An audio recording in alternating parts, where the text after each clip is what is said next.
Hello, listeners. Welcome to Stars of the Golden Age, a show that highlights the lives of legends from film, music, and the birth of television during Hollywood's golden age and the few years surrounding it. I am your host, Erin Carlson. This one's for you, Michelle. Today, we will be discussing Hedy Lamarr. I'm willing to guess many of you are listening to this story through Bluetooth right now, and definitely over Wi-Fi or cellular. Well, amongst the many other amazing things that make up the legacy of Hedy Lamarr, we can thank her for all of those technologies we can't imagine living without today. How did a gorgeous film star from the 1940s have anything to do with modern technology? Let's find out.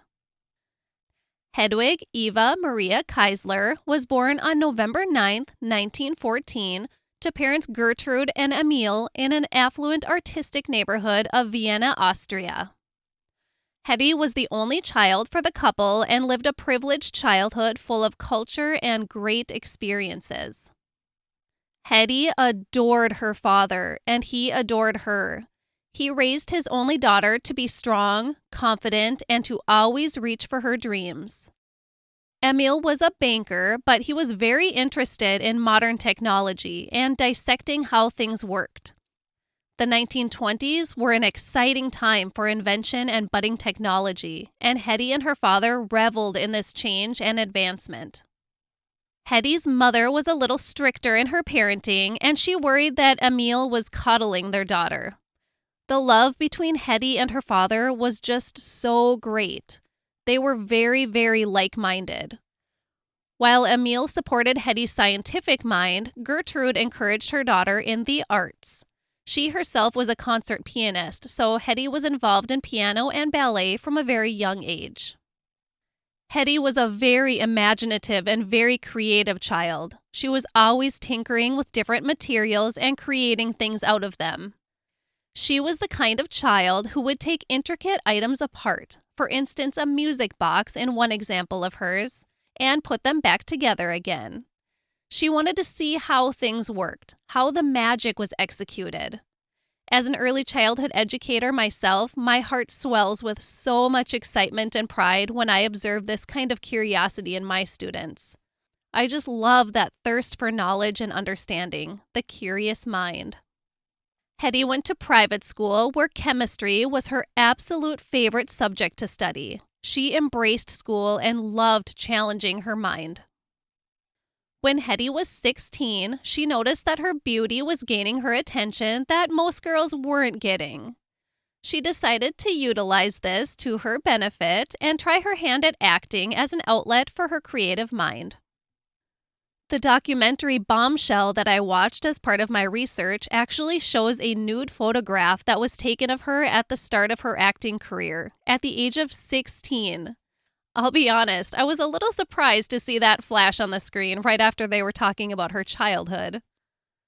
Hedy had a few small roles in some Austrian films, starting with a tiny part in the 1930 romantic comedy Money in the Streets. 2 more small film roles followed, and then Hedy got a part in a play by famed director Max Reinhardt in May of 1931. But it was the 1933 movie Ecstasy that made pretty much the whole world know who Hedy Lamarr was. Because in this film, she not only appeared completely nude in a scene, but she also enacted an orgasm on screen, a first in a film. The scene is actually beautifully executed, I think. It's a suggestive piece of art, not showing anything explicit, but leaving the viewer's mind absolutely enraptured. I was able to watch it on YouTube if you want to check it out too. Let's remember, this movie came out in 1933 Austria.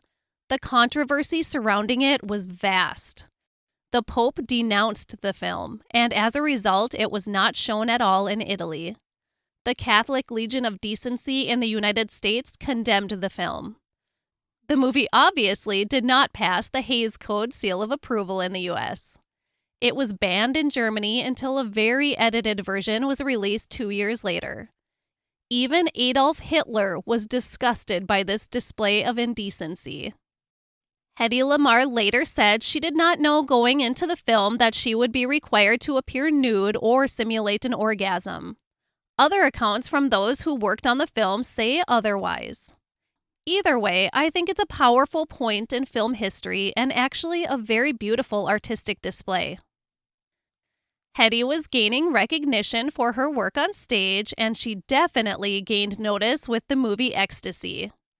One man who noticed her was one of the richest and most powerful men in Austria. On August 10, 1933, 18-year-old Hedy married 33-year-old Fritz Mandl after a short romance. Fritz was an ammunition manufacturer, so in turn worked closely with the Nazis. Fritz was actually a Jewish ammunition manufacturer, so Adolf Hitler wanted his expertise and services, but paid careful attention to never be seen with him. Fritz was a highly intelligent man, and Hedy was extremely attracted to him because of his intellect. He didn't want her to work as an actress once they were married, so she decided to leave the stage and cameras behind, optimistic about her future with her new husband. He showered her with love and gifts, but then the love quickly turned into something quite ugly once they were settled into their new life together. Fritz was a very jealous husband and always kept a close eye on his beautiful young wife. He was paranoid about her faithfulness to him and always worried that she was having affairs. I don't know how she could have, even if she wanted to, because he had her so guarded. He hated the movie Ecstasy, showcasing his wife in very intimate portrayals, and he even tried to purchase all of the copies he could to prevent as many eyes as possible from seeing it. It was this movie that pushed him to pursue Hedy in the first place, but now that she was his wife, he was disgusted at the idea of other men seeing her in such an intimate way. Hedy quickly felt trapped, overpowered, and very controlled in her marriage and felt that she had been stripped of every ounce of personal freedom. She endured this way of living for 3 painful years. Through it, she always remembered what her father had always told her. Be yourself. Choose to take what you want. So she left. She didn't just walk out the door, though. She couldn't. She escaped. Hedy allegedly drugged a maid who had similar physical qualities to her with sleeping powder in a cup of tea. Once the maid was unconscious, Hedy took her maid uniform, filled it with as many of her jewels as possible, hopped on a bicycle, and disappeared into the night. She got the next train out of Vienna. She spent a little time in Zurich and Paris and inevitably landed in London. And there she met a, quote, little man who was associated with American movies. That little man was Louis B. Mayer, head of MGM. Louis B. Mayer was in London with a plan. He knew droves of people were escaping Nazi Germany for London, and he wanted to swoop up as many young talented actors, but especially actresses, as he could. Mayer liked what he saw in Hedy Lamarr and offered her $125 per week with MGM. She refused. She knew she was worth more than that. Not many people, especially aspiring actresses, said no to Louis B. Mayer, but Hedy Lamarr did. But then she reevaluated that offer and decided maybe it would be in her best interest to get out of Europe for a while. But she was going to play a little with Mayer to make him see just how valuable she could be to him. Hedy booked a passage to the U.S. on the same ship as Mayer. She made sure she looked like $1 million at all times and made sure Mayer saw her gracefully moving around the ship in her tennis dresses, swimsuits, and day dresses. And then, a couple of nights into the voyage, Hedy put on her most elegant evening gown and strode exquisitely through the ship's main dining room. All eyes were on Hedy Lamarr. Every man, every woman, Douglas Fairbanks Jr., and the only eyes that she intended to be on her, Louis B. Mayer. A snap of the fingers directed Hedy over to Mayer's table, where she was offered a $500 per week contract with MGM, plus a shopping spree in the ship's luxury stores during the remainder of the passage. Her little plan had worked. Adjusted for inflation, that $500 per week would be almost $11,000 today. Hedy Lamarr knew her worth, and she made sure that worth was known and validated. The next order of business was finding Hedwig Keisler a new name, a Hollywood-worthy name. Inspired by silent film star Barbara Lamar, Hedwig Keisler became Hedy Lamar. Louis B. Mayer instantly started promoting Hedy Lamarr as the next big thing and the most beautiful woman in the world. Hedy had a lot of work ahead of her before she officially introduced herself and her talents to the American people. First, she had to learn how to speak to the American people. She worked hard on English lessons and dialing in an American accent. She also had to work on her body. The body that brought so much attention in the Austrian movie Ecstasy was deemed by MGM as unflattering to American audiences. So she had to go on a crash diet and lost 16 pounds. I don't know, I think she looked pretty good in Ecstasy. Hedy Lamarr's Hollywood film debut was in 1938's Algiers, and she left critics and audiences captivated by her beauty and screen presence.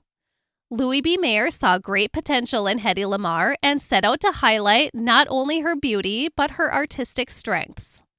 Hedy Lamarr became a new priority for him at MGM. Hedy celebrated her new life in America and the big paycheck that came with it by purchasing a beautiful large home in Beverly Hills. Here she could completely be herself. She could do what she chose and decorate it with the things that brought her joy. I think this freedom and liberation was probably the happiest and most whole that Hedy Lamarr ever felt in her adult life. Something that was not bringing her any joy, though, were the events in Europe that were leading to the inevitable beginning of another world war. She was happy to have retreated when she did, but she was extremely worried about her loved ones back home. Hedy dated several men after her escape from her husband Fritz, both in her time in Paris and London, and once settled into her new life in California. In the fall of 1938, she found a man that was really fun and exciting to be around in screenwriter Gene Markey. The two embarked on an adventure-filled whirlwind of a romance beginning the very day they met. Hedy married Gene in March of 1939.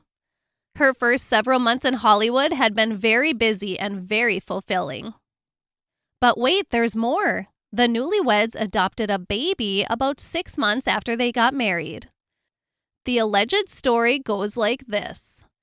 Hedy had a fling with British actor John Loder, got pregnant, quickly married Gene Markey, had the baby, put the baby up for adoption, and then publicly adopted the baby 6 months after getting married. How did this theory become the most likely truth?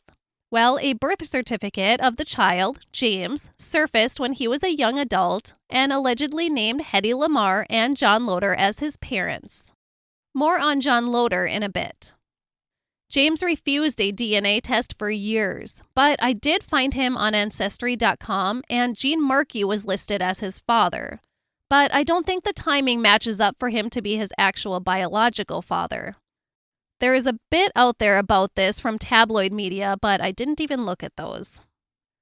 Whatever the circumstances surrounding his birth and early life, little James joined Hedy and Gene in their new married life, and they became a family of 3 in the fall of 1939. Sadly, we can't end our story here with the new family living happily ever after. The whirlwind passion and excitement of Hedy and Gene's marriage quickly soured. Gene was cheating on Hedy within months of their marriage. The two separated in the summer of 1940 before little James was even a year old. Hedy wasn't going to settle for an unhappy life. The two officially divorced in October of 1940. This second divorce was really hard on her. She didn't think anyone could ever get past her beauty and love and appreciate the woman that she was on the inside.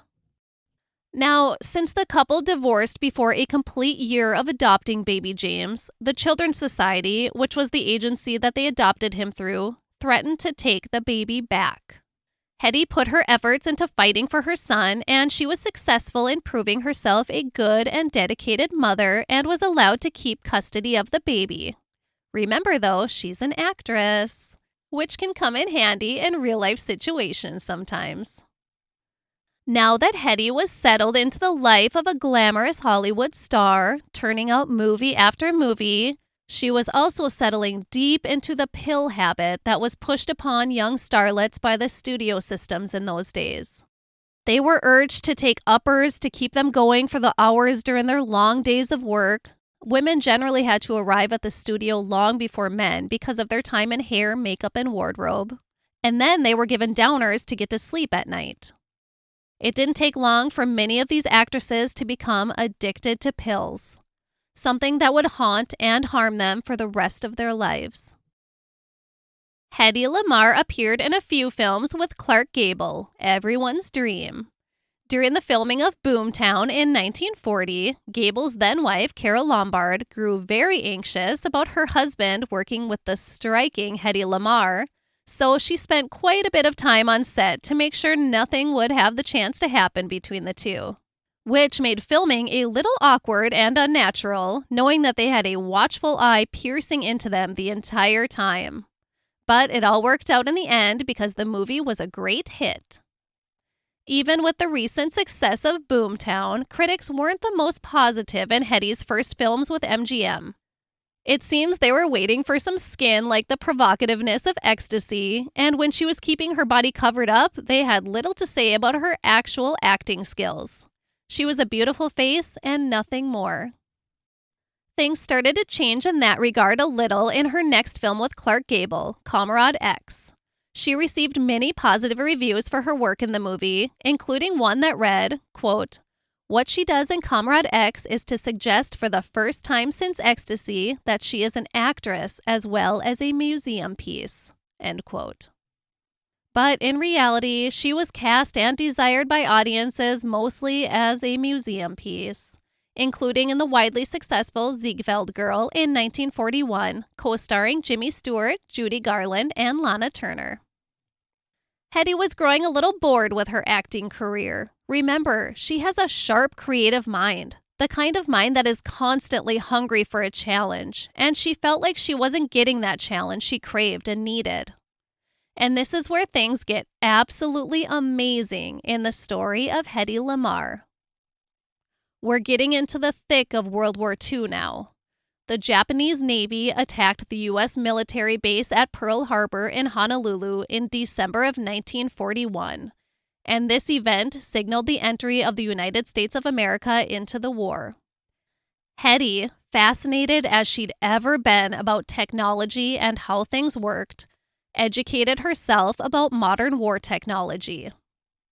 Working together with another bright and inventive mind who would play the implementation role in her ideas, composer and musician George Antheil, she learned about radio-controlled torpedoes that were operated on a single frequency, and she knew that they would be safer and more effective operating on multiple channels using an expanded wavelength.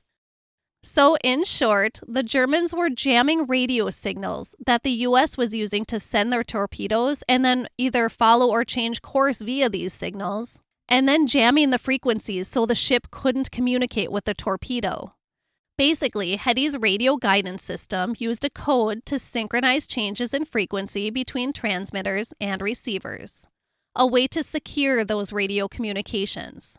A way that radio signals, for the purpose of sending torpedoes and communicating with them through their course, could not be jammed. The new idea was called frequency hopping. Having frequencies hop and no longer travel on a single line, making them unable to be jammed. And you know what Hedy and George used for this secret-coded radio communication that they invented? Player piano rolls. The same coded process that makes the keys press in a certain order on a player piano could be used to create a communication signal between a ship and its torpedo. And it would be completely secure. This was a groundbreaking technology that laid the foundation for modern telecommunications. This new approach could be detrimental in keeping data safe and secure from enemy ears. The idea was highly respected by scientists and engineers, and it received a full patent in 1942. But the U.S. Navy wasn't quick to utilize this new approach quite yet. It would actually be several years until most saw the potential in this scientific collaboration. Potentially, a beautiful actress and a musical composer simply weren't taken seriously, but their ideas and inventions would one day be given the respect that they deserved. Hedy was working 12-hour days on set and then spending all of her free time working on her inventions. And she even had time to help the war effort even further. She worked extremely hard during the war to sell war bonds in her support of the U.S. government, although she still wasn't a U.S. citizen herself. But she loved America and the life and career that she was given a chance to have here. Even after all she gave to her adopted country, her frequency hopping patent was ripped away because of her non-citizen status. She was very upset about this, as you can imagine. The patent would come back to light 2 decades later when she learned that her frequency hopping invention was being used by the U.S. government during the Cuban Missile Crisis. She would try again to get compensation for this revolutionary advancement that her mind created, but she never did. She did finally receive public recognition from the U.S. military in 1997, but the biggest public recognition would come long after her death. Back to Hedy's personal life. She dated some in the 2 years since her divorce from Gene Markey. I'm really not sure when she found the time to date. And she was even briefly engaged to one man. Another man who she bonded with on an intellectual level but quickly learned that's where it ended when she tried dating him was Howard Hughes. Now, of course, he was also a man of many talents and had the inventor and engineer mind and spirit just like Hedy. Although the two of them didn't match romantically, he became a great point of support for her and offered up his airplane engineers and scientists whenever she needed them for her own research. Hedy even pointed out engineering flaws on Hughes' airplanes. Hedy later described Howard Hughes as a very strange, very brilliant, and very misunderstood person, kind of like herself. Also, during this time, she invented a concentrated carbonated cola tablet. Her idea was that it could be sent to servicemen overseas and they could add the tablets to water and be able to enjoy a cola. But when she realized that different chemistry makeups of different waters affected the tablets in different ways, she threw out the idea. I wonder how many great ideas she tossed out. She said she never had to sit and strain herself for new ideas. They just came to her naturally. There are probably so many things that her mind invented that we don't even know about. In early 1942, she began dating British actor John Loder. That name probably sounds familiar because he is the man who is reportedly the biological father of Hedy's son James. Hedy and John had a brief relationship before getting married in the summer of 1942. Hedy stayed busy making movies for the remainder of the 1940s. Unhappy with the roles that she was getting, she decided to do what no one else would think of doing. She decided to produce her own movie, The Strange Woman. And then she co-produced a second, Dishonored Lady, which is the only movie that she co-starred with her husband John Loder in. She and John had 2 more children together. Daughter Denise in 1945 and son Anthony in 1947. Unfortunately, this, her 3rd marriage, would also not be her happily ever after. Hedy and John divorced in 1947 when their youngest child was still a baby. 2 years after her 3rd divorce in 1949, she had what was probably her biggest film success in Samson and Delilah. This movie was one of the highest grossing movies of the decade of the 1940s. She took this success and she ran with it. She developed her own huge production called Loves of Three Queens. The idea was great, but Hedy just didn't have the experience and resources to pull off such a large and complex production. She put a substantial amount of money into it and it went nowhere, and she took a huge financial blow from it. It was around the time of Samson and Delilah that Hedy became estranged from her first child, adopted son James. Hedy and James didn't have a close relationship, and he felt very alone and unsupported. A teacher and her family took him in and made him a part of their family. Hedy was furious. So furious, she told James he wasn't her son anymore. He remained with his teacher, Ingrid Gray, and her family until he was 18 and joined the military. 1951 brought whirlwind love again for Hedy Lamarr. She reconnected with an old friend of her ex-husband, John Loder, named Ernest Stauffer. Stauffer owned a nightclub in Acapulco, and when Hedy was visiting there, she looked him up. Because she can't seem to just date a man for a while before running down the aisle, the two married very quickly in the summer of 1951, and Hedy relocated her children to Acapulco to live with her new husband. The children didn't adjust well to this move, so Hedy sent them to boarding school in San Francisco while she enjoyed her new married life with husband number 4. She didn't enjoy it for long, though, because the marriage was over within a year. Shortly after her 4th divorce, Hedy was in Houston, Texas for a charity event, and there she met the man who would become husband number 5, an oil man named Howard Lee. Hedy and Lee got married about a year after they met, and she and her children moved to Texas to start yet another new life over again. Her daughter later said that her mother ended up having a Viennese accent with a Texas twang after living there for a bit, and that it was quite entertaining. The family visited Aspen, Colorado for a ski trip in the mid-50s. Hedy had been a lifelong skier. She recalls that Aspen was an empty place when they visited, just a few houses here and there. She told her husband Howard that Aspen could and should be a bustling ski resort town. So she convinced him to purchase a large chunk of land, and she began work on an Austrian-style ski resort. She had become quite bored in her new life in Texas, and this project would keep her busy for the next few years. She also filmed her last movie during this time, 1958's thriller, The Female Animal. Unfortunately, the marriage between Hedy and Howard was not healthy and not happy.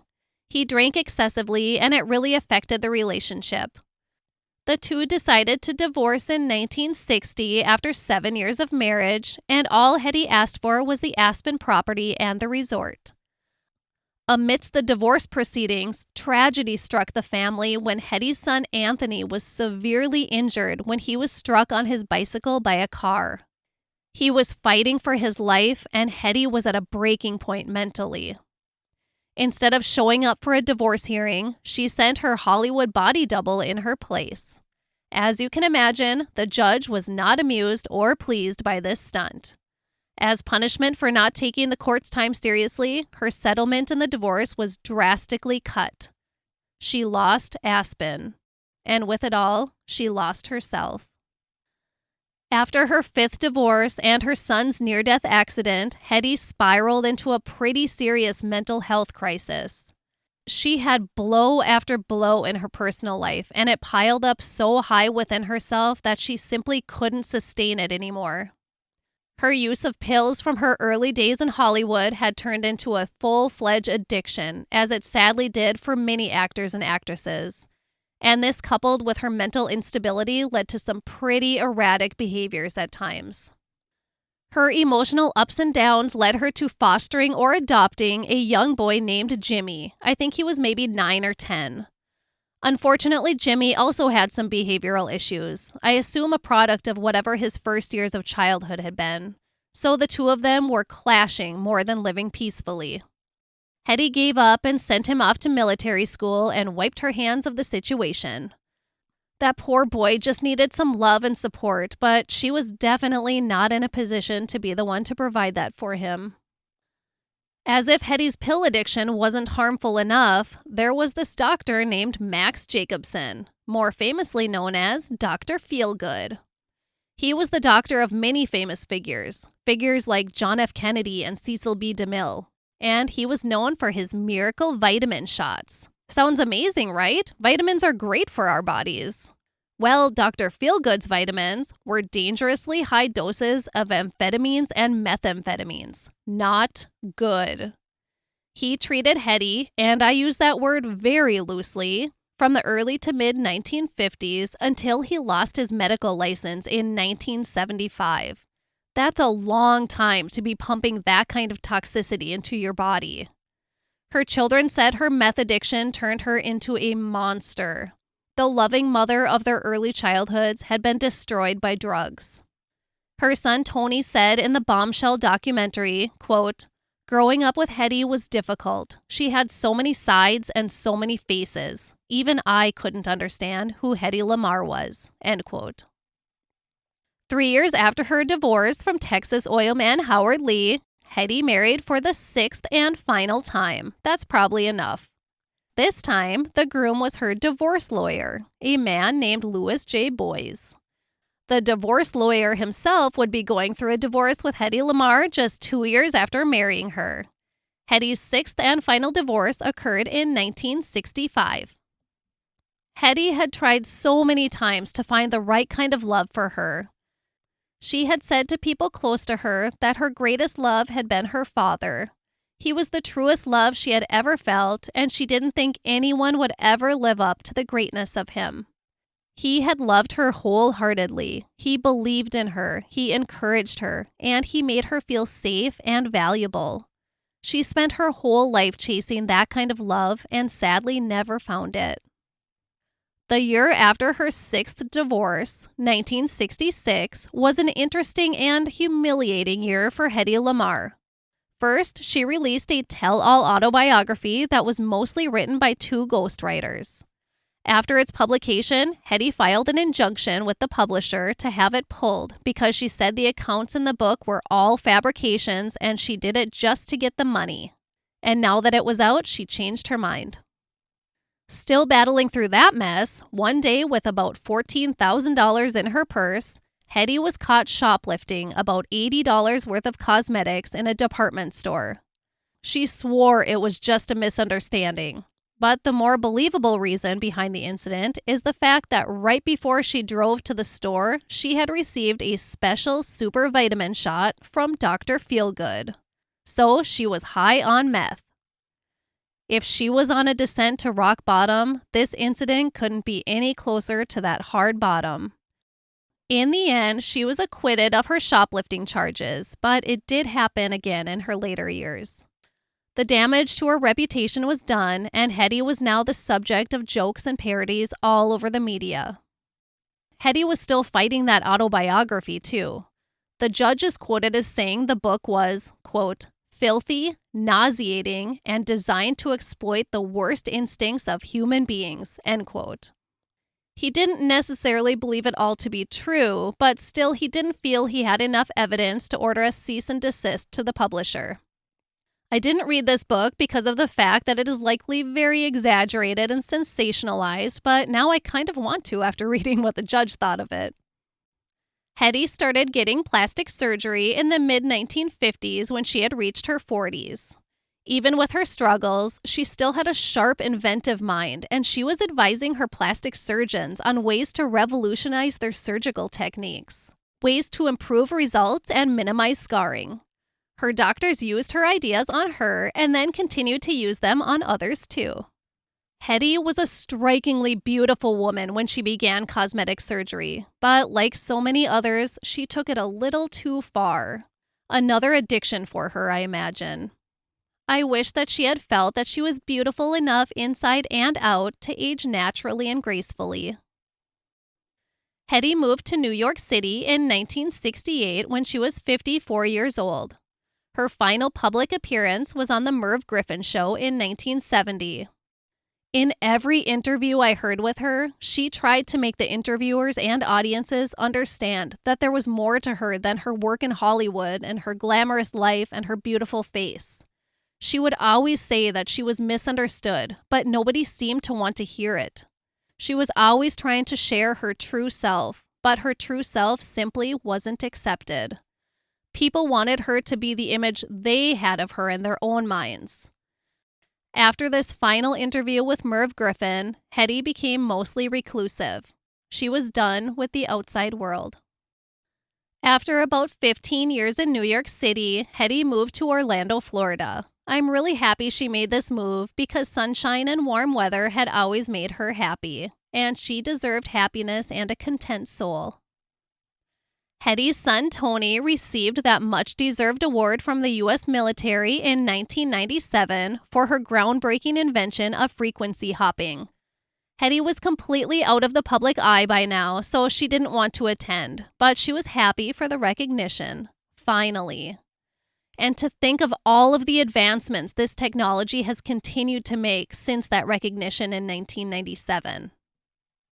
Hedy Lamarr lived out her final days in Orlando. She had learned by then that she was the only person who would ever understand her, who would ever love her enough, and who she ever wanted to spend time with anymore. The world had failed her, but she still had herself. In her own words, she spoke to Merv Griffin, quote, "I am a very simple, complicated person," end quote. The world just wasn't ready for her. Hedy Lamarr passed away in her sleep in her Florida home on January 19, 2000. She was 85 years old. Hedy's frequency hopping invention was revolutionary and paved the way for the technology we use today, the technology we rely on today. We can thank Hedy Lamarr for military satellites, for GPS, for Bluetooth, for secure Wi-Fi, for cell phones, all of which are possible with her frequency hopping technology. Because of Hedy Lamarr, I was able to research her story and share it with you. Because of Hedy Lamarr, you are able to find her story and listen to it now. That's pretty amazing. Now, I would like to share some other interesting facts I learned about the great Hedy Lamarr during my research. Bullet point number 1. Hedy Lamarr was the first choice for Ilsa in Casablanca, but she was under contract with MGM and they weren't letting go. The role obviously went to Ingrid Bergman, and we can't imagine anything different.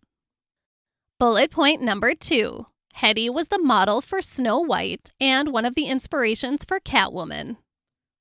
Bullet point number 3. The footage for the front of the mansion in The Sound of Music was in real life Hedy's home at the time. Bullet point number 4. It is said that the market value of Hedy's frequency hopping invention is around $30 billion today. She never received a cent. Bullet point number 5. In 1974, she sued the amazing Mel Brooks for his amazing satirical movie, Blazing Saddles, for mocking her name in the film's character of Hedy Lamarr, of course. They settled out of court. In conclusion, wow, Hedy Lamarr. I have to tell you, I got chills multiple times while recounting her story. This woman was a trailblazer in technology, in science, in feminism, in humanity. She was a highly intelligent child who was raised with so much love and encouragement, who could have made even more revolutionary advancements in science and technology. But unfortunately for her, she was born in the wrong time. A time when she thought the only career that could be an outlet for her highly imaginative mind was to be an actress. Just think if Hedy Lamarr was born several decades later. Imagine if she was a working-aged adult right now, in our generation. Think of all she could have done. My heart breaks for the torment she went through in her romantic relationships, her career, and the public ridicule. The ways of old Hollywood studios were so cruel to young actresses and ruined many lives with their pushing of pills. They created many addicts in the name of pushing these women far beyond their natural abilities. It's tragic what they took away from them.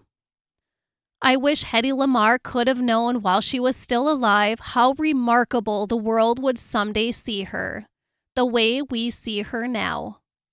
Thank you, Hedy Lamarr, for your extraordinary mind. Thank you for using your inventive ideas to pave the way for things we can't imagine living without today. Thank you for never giving up. And thank you all for listening. Please follow the show on Instagram, Facebook, and TikTok. And please rate and review on your podcast platform if you enjoy what you hear. Thank you all so much for your support. For this episode, I used the book Hedy Lamarr, A Life from Beginning to End by the Hourly History series, a fantastic documentary called Bombshell, the Hedy Lamarr story, available on Netflix. Her children and friends are interviewed, and tons of her own personal interviews are included in it too, so I highly recommend checking it out. I also used womenshistory.org and my Ride or Die IMDb.